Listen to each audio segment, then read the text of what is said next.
आप कुछ ही रोज पहले अरेस्ट हुए थे। जम्मू कश्मीर पुलिस ने आपको अरेस्ट किया हुआ था। आप वहां पे आवाज उठा रहे थे मलिक मार्केट में, जहां पे डिमोलिशन ड्राइव हो रही है। देखिए, ये नई बात नहीं है। अंदर आना बाहर निकलना, ये माहौल जो है देश के अंदर चल रहा है। जिस तरीके से भाजपा अपनी तानाशाही पे उतरी हुई है, क्योंकि जो उनकी बात नहीं मानेगा, जो उनके खिलाफ बोलेगा, तो उसे अंदर का दरवाजा तो देखना पड़ता है। और एलजी मनोज सिन्हा को एक चीज मैं बताना चाहूंगा, ये बच्चों वाला बयान बना चाहता हूँ। जम्मू कश्मीर की आवाम जानती है और देख भी रही है, आने का नाम ही नहीं है। एलजी मनोज सिन्हा यहां देने की कोई बात ही नहीं करता है। बस जम्मू कश्मीर से लेना कैसे है, बस उसकी पॉलिसीज बनाई जा रही है। जम्मू कश्मीर को चलाने की कोशिश एक बिहार का आदमी यहां पर आके बिहारी हमें भी बनाना चाहता है, उस बात से मुझे तकलीफ है। जम्मू कश्मीर में रहने वाले जितने भी लोग हैं, उनके प्रॉपर्टी, उनके मकानों पर टैक्स लगाने का फरमान भी जारी है। बिस्मिल्लाहिर्रहमानिर्रहीम, अस्सलाम वालेकुम नाजरीन, मैं हूं राजा शकील, आप देख रहे हैं कश्मीर क्राउन।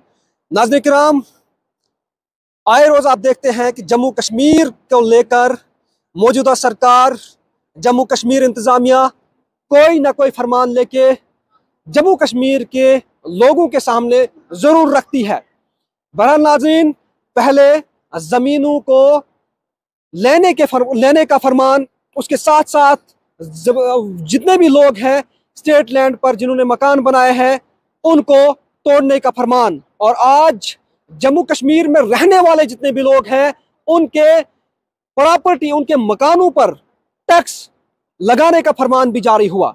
बहरहाल उसी रोज जो है लेफ्टिनेंट गवर्नर का बयान भी आया, जिसमें उन्होंने कहा कि जम्मू कश्मीर के लोगों के पास पैसा मोबाइल आईफोन लेने के लिए है, गेम खेलने के लिए है, लेकिन टैक्स देने के लिए नहीं है। बहरहाल इसी मौजू पर मेरे साथ बात करने के लिए इस वक्त महराजुद्दीन मलिक मौजूद है। हम इनसे जानने की कोशिश करेंगे आखिर ये इस हवाले से क्या कहना चाहेंगे। सर, सबसे पहले आपका खैर मकदम है। Thank you, thank you. Sir, जानना चाहता हूँ, आप कुछ ही रोज पहले अरेस्ट हुए थे। जम्मू कश्मीर पुलिस ने आपको अरेस्ट किया हुआ था। आप वहाँ पे आवाज उठा रहे थे मलिक मार्केट में, जहाँ पे डिमोलिशन ड्राइव हो रही थी। तो आज आप बाहर हो, नया फरमान भी आ चुका है कि प्रॉपर्टी टैक्स जम्मू कश्मीर में लगाना पड़ेगा। क्या लगता है आपको कि जम्मू कश्मीर के लोगों को सही मुद्दे से भटकाया जा रहा है? यहाँ जम्मू कश्मीर के लोगों की ये जरूरत है। देखिए, ये नई बात नहीं है। अंदर आना बाहर निकलना, ये माहौल जो है देश के अंदर चल रहा है। जिस तरीके से भाजपा अपनी तानाशाही पे उतरी हुई है, क्योंकि जो उनकी बात नहीं मानेगा, जो उनके खिलाफ बोलेगा, तो उसे अंदर का दरवाज़ा तो देखना पड़ता है, जेल की सलाखों के पीछे जाना पड़ता है। जिस तरीके से आप देख रहे हैं, 10 महीने से हमारा एक हेल्थ मिनिस्टर जो है जेल की सलाखों के पीछे है। कल जो है मनीष सिसोदिया जी, जिन्हें जो है CBI के थ्रू जो है गिरफ्तार करवाया गया। बहरहाल इल्ज़ामात लगाए जा रहे हैं, अभी वो साबित नहीं होंगे, कोर्ट भी उन्हें बाइज्जत बरी करेगा, लेकिन फिलहाल जो है एक हरासमेंट की जा रही है। और वहीं जम्मू कश्मीर की अगर बात करेंगे तो हम हक के साथ है, सच्चाई के साथ है और ईमानदारी के साथ है। जिस तरीके से जम्मू कश्मीर को चलाने की कोशिश एक बिहार का आदमी यहाँ पर आके बिहारी हमें भी बनाना चाहता है, उस बात से मुझे तकलीफ है। अगर आप बिहार को देखेंगे तो देश के अंदर एक बिहार स्टेट का एक ऐसे नाम लिया जाता था, क्योंकि वहाँ बेरोजगारी बहुत होती थी, गरीबी बहुत ज़्यादा थी और हालात बदतर थे। और वहीं से एक आदमी उठकर यहाँ जम्मू कश्मीर में जब आता है, तो वो यहाँ पर आकर जब आईफोन की बात करता है, जब गेम्स की बात करता है, या टीवी या सड़क या गाड़ी की बात करता है, तो कहीं ना कहीं उसे वो घर याद आता है जिस घर से वो आया है। वो अपने घर जैसे हालात जम्मू कश्मीर में भी बनाना चाहता है। वो नहीं चाहता है कि जम्मू कश्मीर के अंदर खुशहाली हो, लोग खुशहाली की ज़िंदगी गुजारें। देखिए, मुझे उस बात का अफसोस नहीं है, ये टैक्स क्यों लगा रहे हैं। हम तो जब से जने हैं तब से हम टैक्स देते हैं। हमारा उठना बैठना कुछ भी करना, हम तो टैक्स से लथपथ हैं और टैक्स के बगैर हम सांस भी नहीं ले पाते हैं। ये मैं इसलिए नहीं कह रहा हूं कि प्रॉपर्टी टैक्स इन्होंने लगाया, इसके अलावा भी हम टैक्सेस दे रहे हैं। लेकिन उसके अलावा मैं एक चीज पूछना चाहता हूं, जम्मू कश्मीर की आवाम जानती है और देख भी रही है, आने का नाम ही नहीं है। एलजी मनोज सिन्हा यहां देने की कोई बात ही नहीं करता है। बस जम्मू कश्मीर से लेना कैसे है, बस उसकी पॉलिसीज बनाई जा रही है। मैं बार बार कह रहा हूं कि हमारे नौजवान, जो अनएम्प्लॉयमेंट का रेट इतना बढ़ा हुआ है, उसके बारे में बात नहीं कर रहा है। और बिहार का आदमी अपने घर को देखता है, वो तो चाहता है कि जम्मू कश्मीर का भी बिहार की तरह बने। जो बिहार उसने देखा है, जिसमें उसका बचपन गुजरा है, जवानी गुजरी है, वो भी यहाँ के लोगों की अय्याशी से खुश नहीं है। यहाँ लोग मेहनत कश हैं, पढ़े लिखे लोग हैं, अपनी मेहनत मजदूरी से, अपने कारोबार से ये सारी चीजें खरीद रहे हैं। और वो बोल रहा है आईफोन। और एलजी मनोज सिन्हा को एक चीज मैं बताना चाहूंगा, ये बच्चों वाला बयान मत दो, ये उनकी गलती नहीं है, ये उनके उस स्टेट की गलती है जिस स्टेट से वो आए हैं। और उनकी सोच को मैं साफ कर दूं, आईफोन जो है वो 3000 का भी मिलता है, 4000 का भी मिलता है, अरे सेकंड हैंड भी मिलता है। आप आईफोन की वो कीमत मत लगाओ जो दुकान पे होती है। आपको ये बात शोभा नहीं देती है। आप जम्मू कश्मीर के रहबर हो इस वक्त, आप as compared to chief minister हो जम्मू कश्मीर। आपने लोगों की बात को समझना है, लोगों के एहसास, सुनिए जज्बात को समझना है, एहसास को। एक तरफ से एक ऐसा माहौल बनाएंगे, दूसरी तरफ से वो पबजी वाली बात करेगा। आपसे मैं जानना चाहूंगा, जिस तरह आपने कहा कि एलजी साहब ने जो बयान दिया एक मजाकिया बयान है, जम्मू कश्मीर के लोगों के पास आईफोन के लिए पैसे हैं, वीडियो गेमिंग के लिए पैसे हैं, मतलब ये एक मजाकिया बयान है। आपको नहीं लगता, आपको आपसे जानना चाहता हूँ कि आपको नहीं लगता है कि जम्मू कश्मीर एलजी साहब जो जम्मू कश्मीर में एज ए एडमिनिस्ट्रेटर भेजा गया है, ना कि पॉलिटिकल लीडर, लेकिन आपको नहीं लगता है कि यही ना कहीं ये पॉलिटिकल बयान है? नहीं, पॉलिटिकल नहीं है। देखिए, ये जितना भी तामझाम चल रहा है ना, इसको भाजपा चला रही है, वो कठपुतली है।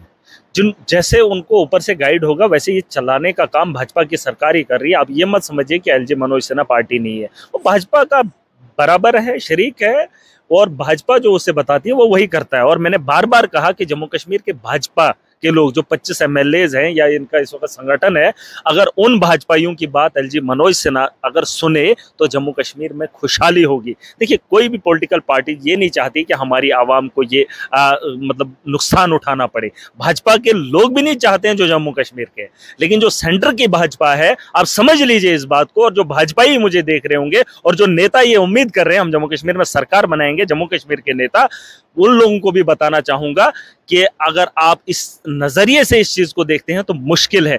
ये आपने अमित शाह को पिछले दिनों सुना, जम्मू कश्मीर के हालात जो बनाए जा रहे हैं उससे जो है देश में वो इलेक्शन लड़ना चाहते हैं। उन्हें जम्मू कश्मीर से कोई मतलब नहीं है, जम्मू कश्मीर की भाजपा से कोई लेना देना नहीं है। अरे जम्मू कश्मीर के अंदर उन्हें 6 सीटें हैं, 6 सीटें, 6 में से 3 कश्मीर के अंदर हैं, 3 जम्मू की हैं। 400 से जायद जो है एमपी की सीटें हैं जो बाकी राज्यों से मिलती हैं, वो तो यहाँ पर ये हालात बनाकर वहां पर लेना चाहते हैं। क्योंकि अगर आप देखेंगे इस वक्त देश की राजनीति कहाँ जा रही है, कांग्रेस 70 साल राज की, 70 साल देश के अंदर राज की। क्या उन लोगों ने, किसी भी नेता ने घोटाले नहीं किए होंगे? किसी ने भी घोटाले नहीं किए होंगे। 8 साल 9 साल के कार्यकाल में, भाजपा के कार्यकाल में, किसी भी ऐसे मंत्री को, किसी भी ऐसे कांग्रेस के लीडर को आज तक जेल की सलाखों के पीछे नहीं डाला। आम आदमी के 151 काउंसलर होने के बावजूद भी दिल्ली के अंदर मेयर नहीं बनाने दिया जा रहा है, और मेयर बनने के बाद भी उस पर हमला हो रहा है। आप देख लीजिए। आपको मैं बताना चाहूंगा कि मोदी अगर डरता है, एक वो आम आदमी से डरता है और आम आदमी पार्टी की पॉलिसी से डरता है। तो मैं खुल के बता सकता हूं, ये उन्होंने मनीष सिसोदिया को अंदर किया, इन्हें क्या लगता है कि डर का माहौल पैदा करेंगे?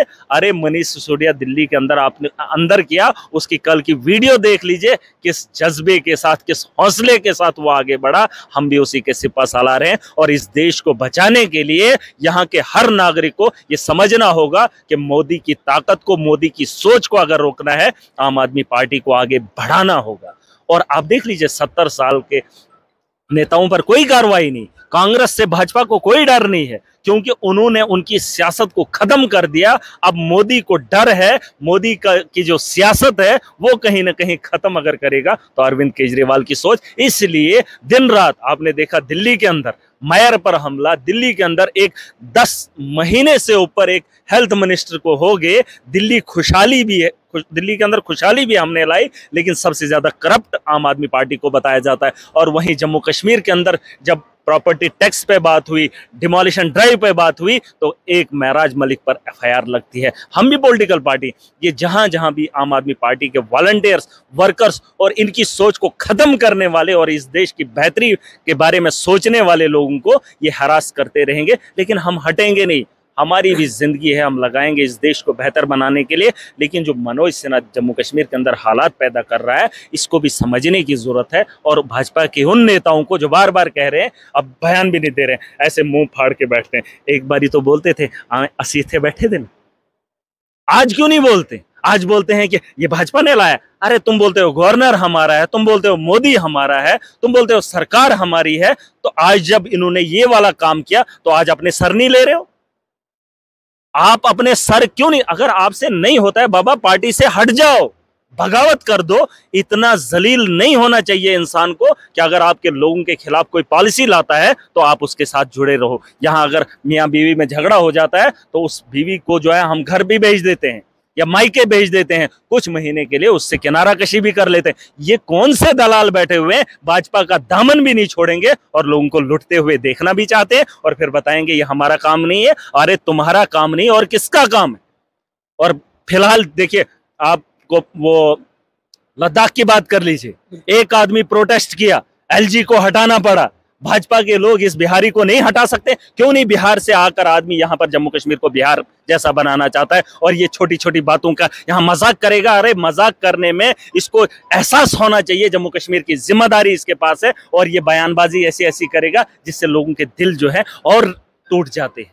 इनको कोई भी हक नहीं है। मेहरा साहब, आपसे जानने की कोशिश, रहा आपने कहा कि जम्मू कश्मीर में हजारों लीडर हैं और हजारों लीडर जो है इस जो है डिमोलिशन ड्राइव के खिलाफ बोलते रहे, लेकिन एक ही महराज मलिक को बंद करने की क्या जरूरत पड़ी? तो लीडरों को बंद करके क्या कर? भाजपा की जो सोच देश के अंदर है, ये हिकमत चल रही है। कांग्रेस सेकुलरिज्म पे काम करती रही, भाजपा जो है हिंदुता पे काम करती रही। अब उनको कोई फर्क नहीं पड़ता है कि 70% 80% हिंदू है, उनको इकट्ठा करो, उनके जज्बात के साथ खेलो, चाहे उनकी टांगें काट दो, उनकी जमीन उनके पैरों तले से खिसका दो, लेकिन जज्बात अगर उनके भाजपा की हिंदुता के साथ हैं तो वो उन्हें उम्र भर वोट देते रहेंगे। लेकिन तीसरी पार्टी जो इस देश को बेहतर और नंबर 1 बनाने की बात कर रही है, वो डेवलपमेंट की बात कर रही है, वो इंसानियत की बात कर रही है, वो रोजगार की बात कर रही है, वो लोगों की जरूरियात पे बात कर रही है, उस चीज से उसे डर लगता है। कांग्रेस के नेताओं को आज तक अंदर क्यों नहीं किया? बाकी नेताओं को इन लोगों ने अंदर क्यों नहीं किया? जिन लोगों से इन्हें पता है कि जो हमारी पॉलिसी को जान गया और लोगों को एजुकेट करने का काम करेंगे। मनीष सिसोदिया ने क्या किया था? उसने बेहतर स्कूल बनाए थे, वर्ल्ड क्लास स्कूल बनाए थे। उसने कौन सा घोटाला किया था?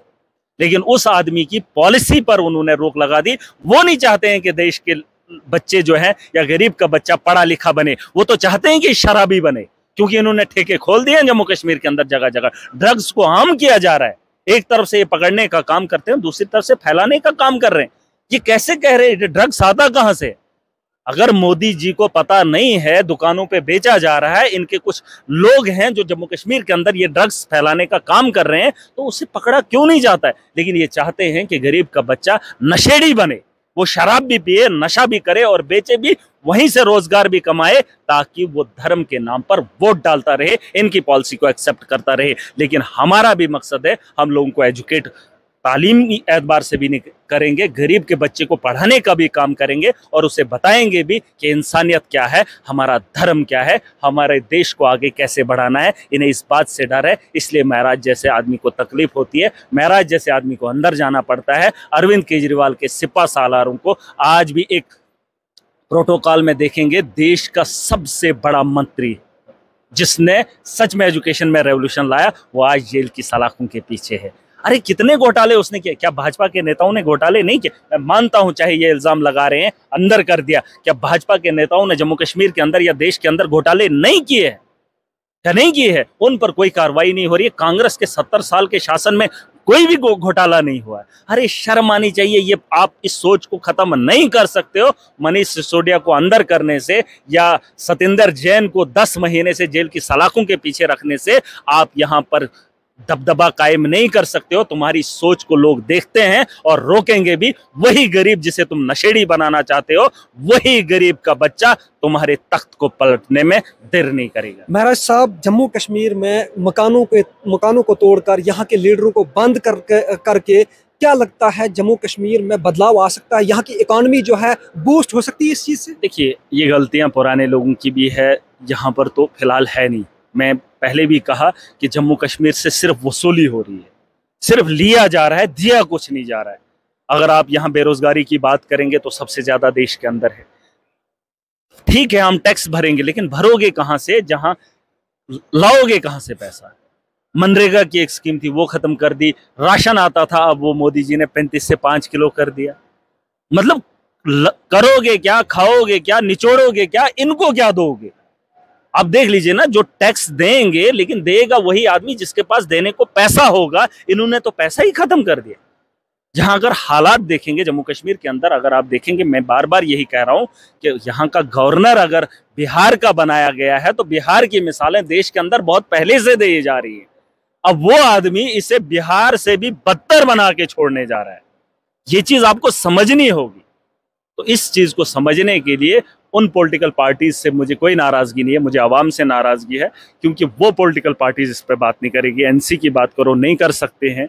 पीडीपी तो बात ही नहीं कर सकती है। भाजपा तो वो उनके गुलाम हैं, क्योंकि वो भी नहीं चाहते हैं कि प्रॉपर्टी टैक्स जम्मू कश्मीर के अंदर लगे, लेकिन दामन भी नहीं छोड़ सकते हैं, क्योंकि डरते हैं ना मोदी जी से। हम तो बोलेंगे, बेबाकी से बोलेंगे, हम तो आज हैं तो बोलेंगे, हमारी जिंदगी है, हम तो बोलेंगे। जो गलत करेगा, जो आवाम के मुखालिफ होगा, उस पॉलिसी के खिलाफ हम बोलेंगे। और उसके अलावा और भी कुछ नेता आए हैं जिनकी वजह से हमें ये दिन देखने पड़ रहे हैं। मुझे इसमें नाराजगी नहीं है। ये वक्त के लोगों ने उन दलालों को वोट देकर ये हालात पैदा किए हैं, उनसे नाराजगी नहीं है। आम आदमी को अपना मुस्तकबिल, अपनी लड़ाई खुद लड़नी होगी। मैंने कहा कि इस सोच को मोदी को अगर रोकेगा तो वही गरीब का बच्चा, जिस बच्चे को ये नशेड़ी बनाना चाहता है, जिसके घर के दरवाजे पर शराब की बोतल वोट के दिन दी जाती है, वही गरीब का बच्चा, उसे हम पढ़ाने की बात करेंगे। वो जब एजुकेटेड होगा तो मोदी जैसे लोगों को रोकने का काम वही बच्चा करेगा। ये इन नेताओं से, इन पार्टियों से आप उम्मीद मत रखिए। देश का नागरिक, देश का बच्चा, देश का नौजवान, देश का किसान मोदी को रोकने का काम करेगा। मेरा आखिरी सवाल आपसे रहेगा, जिस तरह जो भी लीडर जम्मू कश्मीर में बोलता है उसके खिलाफ जो एडमिनिस्ट्रेशन कार्रवाई का फरमान शुरू करती है, जो भी मीडिया पर्सन हक की आवाज उठाता है उसके खिलाफ भी जो एडवाइजरी शुरू होती है, लेकिन वही हिसाब अगर नेशनल टीवी पे देखा जाए, वहां पर दिन भर जो है मजहब को भड़का, मजहब पर जो है बयानात किए जाते हैं, दूसरे जो है लोगों को बांटने के बयानात किए, उन पे कार्रवाई क्यों नहीं? देखिए, इस पर मैं एक ही चीज बताना चाहूंगा, ये तानाशाह लोग हैं, ये हर तरीके से जो है, जो उनके खिलाफ आवाज होगी उसको दबाने की पूरी कोशिश करेंगे। लेकिन यही तो मसला है, अगर महराज अंदर जाता है तो इसी बयानों की वजह से, क्योंकि मैं जुल्म को, जालिम को अगर जालिम न कहूँ, मजलूम को मजलूम न कहूँ, तो फिर मेरा इंसान होना भी शर्मिंदा मेरे लिए है। तो मैं यही कहूँगा, हालात बदतर भी आएंगे, हालात बेहतर भी आएंगे, लेकिन अगर हालात बदतर हैं उनको बदलने के लिए इंसानों को कोशिश करनी होगी। तो ये कुछ भी लाएं, कुछ भी करें, लेकिन हमने हक की लड़ाई लड़नी चाहिए। जो भी उस ज़िम्रे में जिन्हें लगता है कि इस दौर के अंदर हमें तकलीफ़ों का मतलब मुश्किलात का सामना करना पड़ता है, तो मुझे लगता है कि वो फ़ख्र समझिए कि उसे दिन में जो है इन हालात में भी लड़ने का मौका मिल रहा है। ऐसे हालात में लोगों की रहबरी करने का मौका मिलता है, और इससे कम दिल को कम ना करें, इससे दिल को सुकून मिलता है। जब आप लोगों की बात करते हैं तो आपको डरने की ज़रूरत नहीं है। हालात आते रहते हैं, उनसे मतलब फेस भी करना ये इंसान के लिए एक बहुत बड़ा चैलेंज रहता है। जिस तरीके से मैं हमेशा खड़ा रहता हूँ, पिछले दिनों हालात आए, लेकिन आज फिर आवाम के लिए लड़ेंगे, आज फिर मोदी सरकार को उसका आईना दिखाने की बात करेंगे। जिस तरीके का माहौल है वो सामने रखेंगे। देखिए, पार्टी वही है जो लोगों के हित में बात करी, लेकिन अगर आपकी पार्टी लोगों के मुखालिफ है तो कहीं ना कहीं फिर पार्टियां वो आपकी नहीं रहती है। हम लोगों के लिए हैं, लोगों के लिए जो पॉलिसी बेहतर लेकर आएगा हम उसकी बात करेंगे। मैं आम आदमी पार्टी से हूं, अगर आम आदमी पार्टी भी लोगों के हित में बात नहीं करेगी, लोगों के हक के लिए काम नहीं करेगी, तो मैं आम आदमी पार्टी का नहीं रह सकता हूं। लेकिन हमारी पॉलिसी है कि देश को नंबर 1 बनाना है, देश के लोगों को बेहतर बनाना है, शिक्षा को आम करना है, एजुकेशन को आम करना है, हेल्थ में बेहतर देना है। जब हम वो चीज़ें नहीं देंगे तो हमारी पॉलिटिकल पार्टी का मकसद क्या है? महराज मलिक का सियासत में कोई मकसद नहीं है। तो इसलिए मैं बार बार कह रहा हूँ, जिन जिन लोगों को ये हरास करने की बात कर रहे हैं, तो यूँ मान के चलिए कि दुनिया के अंदर वो लोग ईमानदार हैं। और इस बात की गवाही आप ले लीजिए, जो आज मोदी सरकार के खिलाफ डंके की चोट पे बात कर रहा है और सीना ठोक के बात कर रहा है, तो कहीं ना कहीं उस आदमी को फख्र होना चाहिए कि मैं दुनिया के अंदर इंसान होकर जन्म लिया हूं, और मुझे इस बात का फख्र है। बहुत बहुत शुक्रिया, बहुत बहुत शुक्रिया। तो नाज़रीन किराम, ये हमारे साथ महराजुद्दीन मलिक साहब मौजूद थे। आप बखूबी जानते हैं कि इनको कुछ रोज़ पहले जो है अरेस्ट, जम्मू के अंदर अरेस्ट भी किया था, और आज ये जो है हमारे साथ बात कर रहे थे। और इनका कहना है कि हम अपनी सियासत को ईमानदारी से करते हैं और करते रहेंगे, और हम लोगों की भलाई के लिए लोगों की आवाज़ को इंतज़ामिया तक पहुंचाने की कोशिश करेंगे और सरकार तक पहुंचाने की कोशिश करेंगे। नाज़रीन, इसी तरह की मज़ीद अपडेट के लिए हमारे साथ बने रहे। मुझे दीजिए इजाज़त, मेरे साथी ताहिर बिलाल के साथ। खुदा हाफिज़। Rakib Sir's Excellence Parepura Srinagar offers 3-year integrated classroom program for IAS, KAS specialized for college-going students of any stream. Dream big and prepare early. For counseling, visit Rakib Sir's Excellence Parepura Srinagar. For more info, call on 9469 888 333.